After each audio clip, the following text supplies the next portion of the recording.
The meeting room on Galactic Council Station Epsilon 7 was huge. Tall windows showed the stars outside. Inside, beings from 12 different worlds sat around a metal table. They all looked very different from each other. Ambassador Veltar stood. At the front of the room, he was tall and blue with 4 arms. His species, the Corvani, had been part of the Galactic Council for over 300 years. They thought they were very smart. "Today we talk about the human colony request," Veltar said. His voice was deep and cold. The other aliens nodded. Some made clicking sounds with their mouths. Others just stared with their many eyes at the far end of the table sat 5 humans. They looked very small next to the other beings. The leader was Park Daeho, a man with gray hair and kind eyes. He wore a simple blue uniform with Earth's symbol on it. "The humans want another world to live," Veltar continued. "They say their home planet is getting too crowded." A green alien with 6 legs laughed. "Humans always want more space. They breed like small animals." Park Daeho did not get angry. He had heard worse things before. "We only ask for what we can handle," he said in a calm voice. Veltar picked up a small device. A picture appeared. In the air above the table, it showed a brown planet with no clouds. The planet looked dead and boring. "This is Catharinine," Veltar said. "It is a Class 0 world. It means it has no life at all. No air to breathe. No water to drink. The ground is just rock and dust." The other aliens started to whisper to each other. Some were making sounds that meant they were happy. Others were shaking their heads. "It cannot be serious," said a red alien, with tentacles for arms. "No one can live on a Class 0 world. It would kill them in days." Veltar smiled. It was not a nice smile, the humans asked. "For a challenge, they said they could make any world into a home. So we give them the biggest challenge we have." Park Daeho looked at the picture of the planet. It did look very bad, but he had seen bad things before. His people had lived through many hard times. "What do we know about this world?" Park Daeho asked. Veltar touched his device again. Numbers appeared next to the planet picture. The air is mostly poison gas. Pressure would crush most beings. The temperature goes from very hot to very cold. There are storms that last for weeks. An alien that looked like a giant bird made a noise. The Corvani sent a team there 50 years ago. They lasted 2 days before they had to leave. The Zelkani tried next, added another alien. The robots broke down in 1 week. "Even the Throckeri gave up," said a third alien. "And they can live almost anywhere." All the aliens were looking at the humans now. Most of them seemed to think this was very funny. Park Daeho turned to the woman sitting next to him. Her name was Kim Sora. She was young but very smart. She knew how to build things and fix problems. "What do you think?" Park Daeho asked her quietly. Kim Sora studied the numbers on the screen. "It will be hard," she said, "but not impossible. We have new tools, new ways to change bad air into good air, new ways to make power from heat and cold." The man next to her was Li Wujin. He was a scientist who studied life and planets. "The storms might actually help us," he said. "We can use the wind to make power." The third team member was Choi Minho. He was an expert on rocks and ground. "If there are minerals in the soil, we can use them to build homes." The fourth person was Yoon Aaron. She was good at talking to different species and sending messages across space. "We should take this job," she said. "We'll show everyone what humans can do." The last team member was Song Taeyong. He helped humans live in bad places. "My family lived in the Earth's polar regions," he said. "We know how to survive where others cannot." Park Daeho listened to his team. Then he looked back at Veltar. "We will take this world," he said. The room became very quiet. Aliens started talking at once. Some were laughing. Others were making angry sounds. "You will all die," said the green alien with 6 legs. "No human has ever lived on a Class 0 world," said the red one with tentacles. "This is not brave. This is stupid," added the bird-like alien. Veltar held up one of his 4 hands. The room became quiet again. "Are you sure about this, humans? Once you sign the papers, you cannot change your mind. You must stay on Kitharon 9 for at least 5 years. "We are sure," Park Daeho said. Veltar made the papers appear on the table. Park Daeho signed them with a simple pen from Earth. The other aliens watched like they were watching someone sign their own death papers. You have 6 months to prepare, Veltar said. Then you must go to Kitharani. If you fail, no other species will help you. You will be on your own. We understand, Park Dae-ho said. After the humans left the meeting room, the aliens started talking again. How long do you think they will last? Asked the green alien. 2 weeks, said the red one. I think less, said the bird-like creature. Maybe 1 week. Veltar was quiet for a moment. Then he said, I give them 3 days. Humans are tough, but they are not that tough. All the aliens agreed. They started making bets about how quickly the humans would ask for help. Awesome bet money. Others bet food or rare metals. None of them thought the humans would last more than 1 month. But they did not know humans very well. They did not know that humans had lived in deserts and frozen lands. They did not know that humans had survived ice ages and floods and wars. Most importantly, they did not know that humans never gave up. When other beings saw problems, humans saw puzzles to solve. When others saw death, humans saw challenges to beat. The 5 humans walked through the stations, halls. Other aliens moved away from them. Some pointed and whispered. A few made sad sounds, like they were already mourning the dead. But the humans were not sad. They were excited. They had a new world to explore, a new home to build, a new chance to show what humans could do. When do we start packing? Kim Sora asked. Tomorrow, Park Dae-ho said with a smile. We have a lot of work to do. 6 months had passed since the humans signed the papers. Now their ship moves slowly toward the brown planet called Kitharani from space. It looked even worse than the pictures. Kim Sora stood in the ship's control room. She watched the planet get bigger on the screen. Dark storms covered half of its surface. The other half was just empty rock and dust. Are you sure about this? Asked the ship's captain. He was from a friendly alien species called the Milani. They had helped humans. Before we are sure, Kim Sora said. But inside she felt nervous. The planet looked very mean and angry. Li Wujin was checking his science tools. The air is worse than we thought, he said. It's not just poison gas. There are things in it that will eat through metal. Choi Min-ho looked at his ground reading. Machines, the storms are making the rocks move. The whole planet is shaking. Yunarin was listening to radio signals from space. No messages from other ships. No one has been here in 20 years. Song Tae-young was putting on his special suit. It was thick and heavy. At least the pressure won't crush us right away, he said. These suits should last a few hours. The ship landed on a flat area between 2 big storms. The ground shook as they touched down. Outside, the wind was making terrible sounds. Remember the plan? Kim Sora said to her team. We stay together. We find shelter first, and we start building. They opened the ship's door. The wind hit them like a giant hand. Even in their thick suits, they could feel the planet trying to push them around. The air was thick and yellow. It looked like soup. They could only see a few steps in front of them. The suits are working, Song Tae-young said into his radio. But the acid in the air is already eating the outside. They walked away from the ship. Each step was hard. The ground was covered in sharp rocks. Some places had holes that went down very deep. Look at this, Choi Min-ho said. He was kneeling next to a strange rock. It was not brown like the others. It was blue and seemed to glow a little. Li Wujin came over to look. I have never seen anything like this. A rock. It has patterns inside it. They collected some pieces of the blue rock. Then they kept walking. After 2 hours, they found a cave. It went deep into a hill. The wind could not reach them inside. This will work for now, Kim Sora said. They set up their temporary shelter in the cave.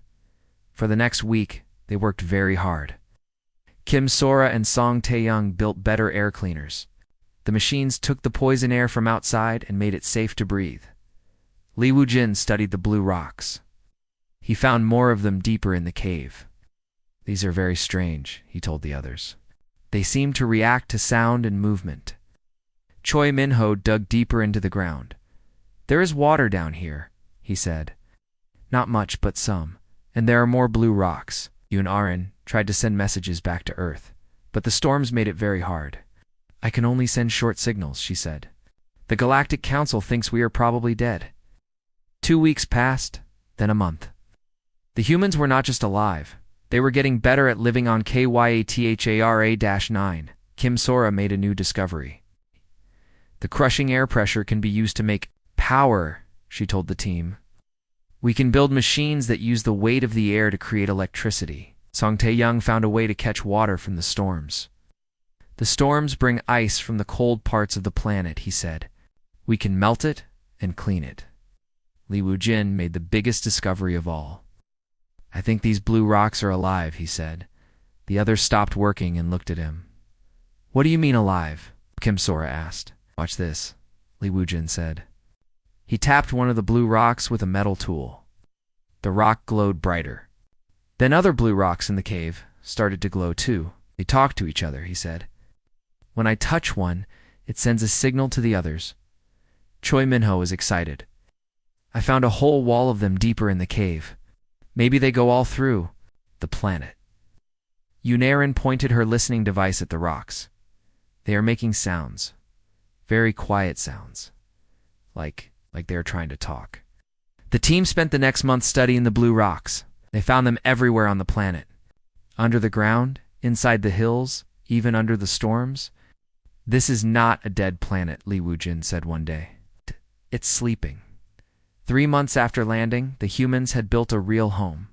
They had clean air, clean water, and power. They grew food in underground gardens. They were not just surviving, they were living well. Kim Sora sent a message to the Galactic Council. It was short and simple. Still here, making progress.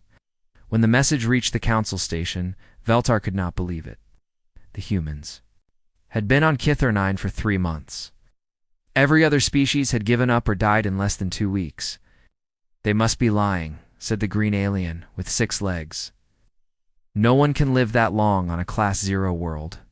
Maybe they never went there, said the red one with tentacles. Maybe they are hiding somewhere else. But Veltar checked the ship records. The human ship was definitely on Kithra-9, and their messages were coming from the planet. This is impossible, he said. Back on Kithra-9, the humans were making more discoveries every day. The blue rocks seemed to be connected all over the planet. When they touched one group of rocks, rocks on the other side of the planet would glow. It's like the whole planet is one big brain, Choi Minho said. But it's sleeping, added Li Wujin. Our walking around and building things is like tickling someone who is asleep. Song Tae-young was working on bigger machines. If we can understand these rocks, maybe we can use them to make the planet better. Yunarin was recording everything. When we tell people about this, no one will believe us. Kim Sora looked around at their new home. 6 months ago, everyone said they would die here. Now they had a growing settlement. They had food, water, power, and shelter. The council was wrong about this planet, she said. It's not dead. It's just waiting for someone brave enough to wake it up. Outside their cave, a storm was ending. The wind was getting quieter. And deep under the ground, the blue rocks were glowing a little brighter than before. 14 months had passed since the humans landed on Kitharon. Their small cave shelter had grown into something much bigger. They had built rooms deep underground, connected by tunnels that followed the blue rock formations. Kim Sora was working on a new power system when she noticed something strange. The blue rocks were pulsing faster than before. The light in them was getting brighter and darker in a steady rhythm. Li Wujin, she called, come look at this. Li Wujin put down his food samples and walked over. For months he had been studying the blue rocks. He knew them better than anyone. That's new, he said, watching the pulsing light. They never did that before. Choi Minho came running from the deep tunnels. His face was excited and a little scared. You need to see what I found, he said. The whole bottom level is lighting up. They followed him down the tunnels. The deeper they went, the brighter the blue rocks became. When they reached the lowest level, they stopped and stared. The entire wall was covered in blue rocks. But these were not like the small ones they had found before. These were huge, the size of doors and windows. And they were all pulsing together, like a giant heartbeat. It's beautiful, whispered Yunarin. She had followed them down with her listening equipment. And listen to this. She turned up the sound on her machines. Through the speakers came a deep, low sound. It was like music, but not quite. It had rhythm and patterns. It sounds like ... Song Taeyong paused, trying to find the right words. Like someone humming a song in their sleep. Li Wujin moved closer to the wall of blue rocks. I think our digging and building has been sending vibrations through the rock network. We've been ... We've been poking something that was sleeping. Something big, added Choi Min-ho. Map the rock formations. They go everywhere, under the whole planet. Kim Sora felt a chill run down her back. Are you saying the entire planet is ... alive? Not alive like us, Li Wujin said carefully, but not dead either. More like ... dreaming. For the next week, the blue rocks kept getting brighter, and the sounds kept getting stronger. The humans watched and listened, trying to understand what was happening. Then Yoon Arin made a discovery that changed everything. The sounds are not random, she announced to the team. They have patterns. Look at this. She showed them charts on her computer screen. Lines went up and down in complicated patterns. These look like the signals we use to talk to other planets. She said, I think it's trying to communicate. Song Taeyong leaned over the charts. Can we talk back? Maybe, Yoon Arin said. If I'm right about these patterns, she worked for 3 days, building a new machine. It could make the same kinds of sounds that came from the blue rocks, but louder and clearer. Everyone ready? She asked. The team gathered around the big wall of blue rocks. Yoon Arin turned on her machine and played a simple pattern of sounds. 3 short, 3 long, 3 short. The blue rocks stopped pulsing. The cave became very quiet. Then slowly, the rocks began to pulse again. 3 short, 3 long, 3 short. The same pattern Yoon Arin had played, copied us whispered. Kim So-Rot Yoon Arin tried a different pattern. The rocks waited, then copied that one too. It's learning, said Li Wu-Jin over the next few days. They taught the rock network simple patterns, numbers, letters, basic ideas. The network learned very fast. Soon it was making its own patterns. Then one day something incredible happened. Yoon Arin was playing her usual morning greeting to the rocks. Instead of copying her pattern, the rocks played something completely new. It was complex and beautiful, like a song. What was that? Asked Song Taeyong. Before anyone could answer, words appeared in their minds, not heard through their ears, but felt directly in their thoughts. Hello, small builders. Everyone jumped. They looked around the cave, but they were alone. Do not fear. I speak through the crystal network. I have been sleeping for so long. Your footsteps woke me. Double quotes who? ... Are you? Kim Sora asked out loud. I am Kithera. This world is my body. Crystals are my thoughts. I've been dreaming for 50,000 of your years. Li Wujin's hands were shaking. You're the planet. The whole planet is alive. Yes and no. Once like you, my people lived on this world long ago. We learned to join with our planet, to become one with it. When the great cold came from space, we chose to sleep and wait. Choi Min-ho found his voice. What happened to your people? We became the planet. Our bodies joined with the rock. Our minds joined with the crystal network. We became something new. Something that could survive the cold and wait for better times. How many of you are there? Asked Yoon Arin. I am all that remains. Millions of minds joined into one. We have been dreaming together, waiting for someone to wake us. Song Taeyong looked around the glowing cave. Why did we wake you? Other species came here before us. Oh, baby. Ran away too quickly. You stayed. You built. You changed the vibrations in my crystal network. For the first time in 50,000 years, I felt ... curious. Kim Sora stepped forward. What do you want from us? I want to learn about you. You are strange creatures. You make your hard environment better instead of looking for an easy one. You work together. You do not give up. Hey, these are good things. The team looked at each other.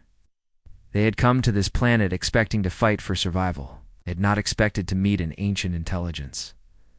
Can you help us? Asked Li Wujin. Make the planet easier to live on? I can do more than that. My people learned many things before we slept. We could make this world into something wonderful. But I would need your help. What kind of help? Kim Sora asked. I have been dreaming for so long I have forgotten how to be awake. I need teachers. I need friends. I need to remember what it means to build and grow and change. Song Tae-young smiled. We're good at building and growing and changing. Yes. That is why I chose to wake up for you instead of for the others. You have the spark of creation. You see problems and make them into opportunities. Yoon Ah-rin was recording everything. This is the greatest discovery in human history. And for me, it is the end of the longest sleep in my history. Together, we could make something new. Make something that has never existed before. Kim Sora looked at her team. They all nodded. We would like to try, she said to the glowing walls. The blue rocks pulsed brighter than they ever had before. Throughout the cave, throughout the tunnels, throughout the entire planet, the crystal network began to sing. Then let us begin, said Kithara. Let us see what we can build together. Deep underground ancient systems that had slept for 50,000 years began to wake up. The planet itself was stirring, ready to work with its new human partners, and in space, far above thee, storms that had covered Kitharanine for so long began to change. 2 years had passed since the humans first landed on Kitharanine. Now the planet looked completely different from space. Where once there had been only brown rock and poison storms, there were now patches of green and blue. Clean rivers ran between new hills. The air was becoming clearer every day. Kim Sora stood on a hill overlooking their new city. It was unlike anything humans had ever built before. The buildings grew from the ground itself, made from living crystal that Kithara had taught them to shape. The walls glowed softly with inner light, and they could change shape when needed. I still can't believe this is real, she said to Li Wujin, who was standing beside her. 2 years ago, we thought we were going to die here, he replied. Now look at it. Below them, the city was busy with activity. Humans walked alongside strange new creatures that had never existed before. These were Kithara's creations, beings. Made from crystal and metal that could help with different kinds of work, Song Tae-young came walking up the hill. He was carrying a basket full of new plants. The biogardens are working perfectly, he said. We now have food that grows in the crystal soil. And Kithara says the air will be completely clean in 6 more months. The partnership between the humans and Kithara had grown stronger each day. The ancient planet mind had remembered more and more about the technologies its people had created long ago. But it needed human creativity to make these old ideas work in new ways. Choi Minho was deep underground, working with Kithara's crystal networks. Together, they had built machines that could reshape the planet's surface. They moved mountains, created valleys, and built underground cities that stayed warm and safe. The earthquakes have stopped, Choi Minho reported through his radio. The planet's crust is now stable. We can build bigger structures. Yoon Ah-rin had the most important job of all. She was the main person who talked between the humans and Kithara. Over the months, she had learned to communicate with the planet mind without using words. Kithara wants to show us something new today, she announced to the team. Something special. They gathered in the main crystal chamber, deep under the city. This room had grown huge over the past year. The walls were covered with blue crystals that pulsed with gentle light. In the center was a pool of water that was perfectly clear. My friends, Kithara's voice came into their minds. I have been working on a gift for you. Something to thank you for waking me and helping me remember how to live. The water in the pool began to glow. Slowly, shapes appeared in the water. They were like movies, but 3-dimensional and incredibly detailed. These are memories from my people, Kithara explained. I want to share our knowledge with you. But more than that, I want you to understand who we were. The shapes showed a beautiful world full of tall, graceful beings. They had built cities that floated in the air and gardens that grew in impossible spirals. Their technology was so advanced it looked like magic. They were amazing, whispered Kim. So raw. We were curious like you. We wanted to know everything about the universe. We built machines that could travel between stars. We found many other worlds with life. The images changed to show spaceships unlike anything humans had ever seen. They were grown rather than built, shaped like giant flowers or shells. But then the great cold came. A star died near our world. The temperature dropped so much that nothing could survive on the surface.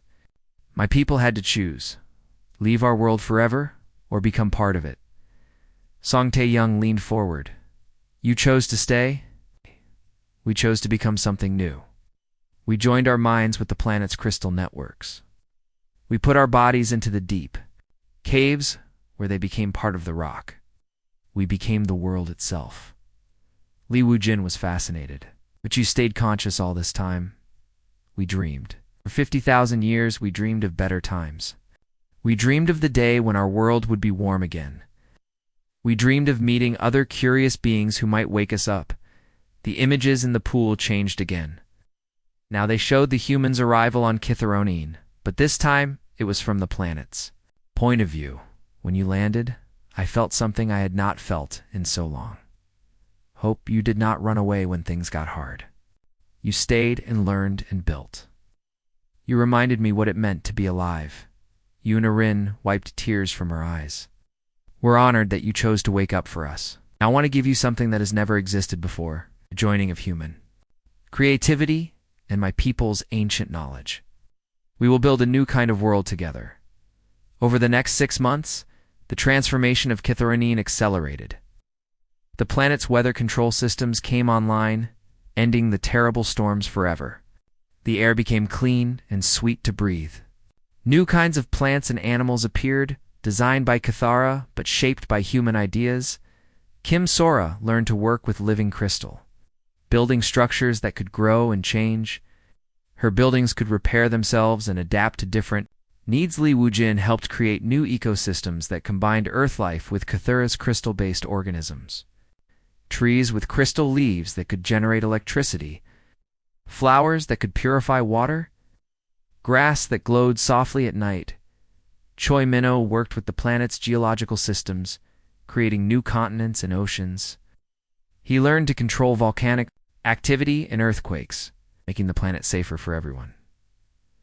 Song Tae-young developed new farming methods that used crystal soil and controlled weather.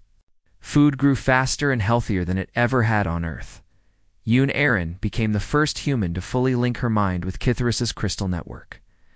For short periods, she could think with the speed and knowledge of the ancient planet mind. But the most amazing thing was how the partnership changed both sides. Cathara learned about human emotions, humor, and creativity. The humans learned about patience, deep thinking, and seeing the universe as a connected whole. We're not just living on this planet anymore, Kim Sora said one evening. We're part of it, and I am part of you, Cathara replied. Together, we have become something new, something that has never existed before in the galaxy. The planet was now a paradise beyond imagination. But more than that, it was a new kind of being, part human, part ancient alien, part living world. High above in the clean atmosphere, Yoon Irene prepared to send a message to the Galactic Council. It was time to tell them what had really happened. On Kitharon, are you ready to surprise them? Kitharon asked, with what felt like amusement. They sent us here thinking we would fail, Yoon Arin said with a smile. Instead, we're about to change everything they think they know about planets and life. Then let us show them what happens when you never give up, Cathara said. The message was sent. Soon, the entire galaxy would learn that the humans had not just survived on a Class 0 Deathworld. They had awakened it, befriended it, turned it into something beyond all classification systems. The greatest surprise was yet to come. 3 years had passed since the humans were sent to Kitharonine. Ambassador Galicta was sitting in his office on the Galactic Council station, reading reports. He was bored. Nothing exciting had happened in months. Then his computer made a sound. He had received a message from Kitharonine. Veltar sat up straight. The humans had sent short messages before, but this one was different. It was very long and came with many pictures and data files. He opened the message and started reading. After a few minutes, his 4 hands began to shake. After 10 minutes, he was standing up and pacing around his office. After 20 minutes, He was calling for an emergency meeting of the entire Galactic Council. 2 hours later, every council member was in the main meeting room. They all looked confused and worried. Veltar had not told them what the emergency was about. 3 years ago, we sent the humans to a Class 0 Deathworld, Veltar said. We thought they would die quickly. We were wrong. He pressed a button. The big screen at the front of the room lit up with pictures from KYTHARA-9. The council members gasped. The planet they were seeing was not the dead brown world they remembered. This planet was green and blue and beautiful. Cities made of glowing crystal covered the surface. Clean rivers flowed between forests of strange new trees. This must be a mistake, said the green alien with 6 legs. It cannot be Catharinine. It is, Veltar said. And that is not all. The humans are sending a representative to speak with us. He should arrive any moment. As if he had been waiting for those words, Park Dae-ho walked into the meeting room. But he was not alone. Behind him walked a being that none of the council members had ever seen before. It looked partly human, and partly like living crystal. It was tall and graceful, with skin that seemed to glow from inside. Its eyes were bright blue, like the crystal formations on Catharinine. Council members, Park Dae-ho said with a bow. I am honored to be here, and I am pleased to introduce my companion. The crystal being stepped forward. When it spoke, its voice sounded like music mixed with the whisper of wind through caves. I am Cathara, it said. I speak for the world you call Catharinine. I have come to correct some mistakes in your records. The council members were silent. They did not understand what they were seeing. Veltar found his voice first. What? ... What are you? I am the living spirit of Catharinine, the being said. For 50,000 years, I slept in the planet's crystal network. The humans woke me up. They became my partners. Together, we have created something new. The red alien with tentacles pointed at the screen. Those pictures cannot be real. No one can change a Class 0 world. Park Dae-ho smiled. With respect, you are wrong. Humans can change any world. And when we work with a friend like Cathara, we can do even more. Cathara moved to the center of the room. As it walked, small flowers of light bloomed in the air. Around it, your classification system is incomplete, Cathara said. You call worlds either alive or dead. But you do not understand sleeping worlds. Worlds that wait. Worlds that dream. The council members looked at each other. This was beyond anything they had ever heard. I do not understand, said the bird-like alien. Are you saying the planet is alive? I am saying the planet is me, Cathara replied. My people learned to join with our world long ago. When the great cold came, we became part of the planet itself. We waited for someone who would not give up when things got hard. Park Dae-ho stepped forward. The humans you sent to die have done something impossible. We have awakened an ancient civilization. We have learned their technologies. We have made their world into a paradise. But more than that, Cathara added, we have become something new. Human creativity joined with ancient wisdom. Individual determination joined with planetary consciousness. We are no longer just humans living on a world. We are a new kind of being. Veltar was still staring at the pictures on the screen. Cities that grew like plants, machines that looked alive, technologies that seemed like magic. This is impossible, he whispered. Many things are impossible until someone does them, Park Dae-ho said. You thought humans could not survive on a Class 0 world. You were right. We did not just survive, we thrived. Cathara raised one crystalline hand. The room filled with new images. These showed the planet's transformation in detail.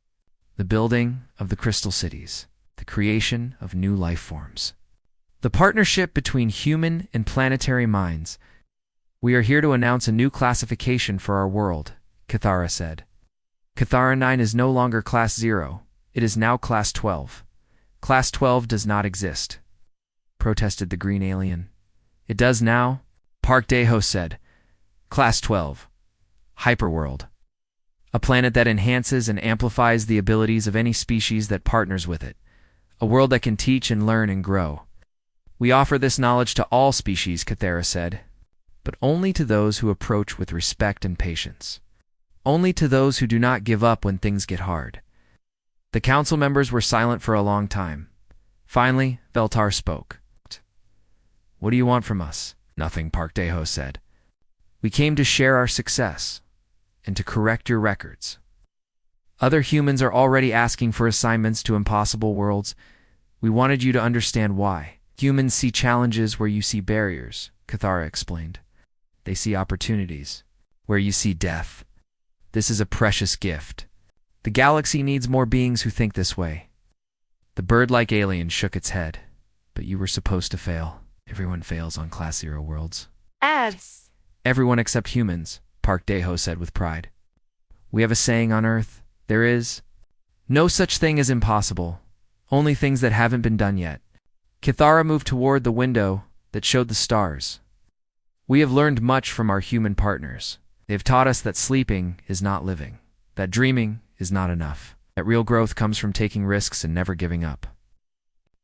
Cathara has taught us that patience and deep thinking can accomplish miracles," Park Dae-ho added.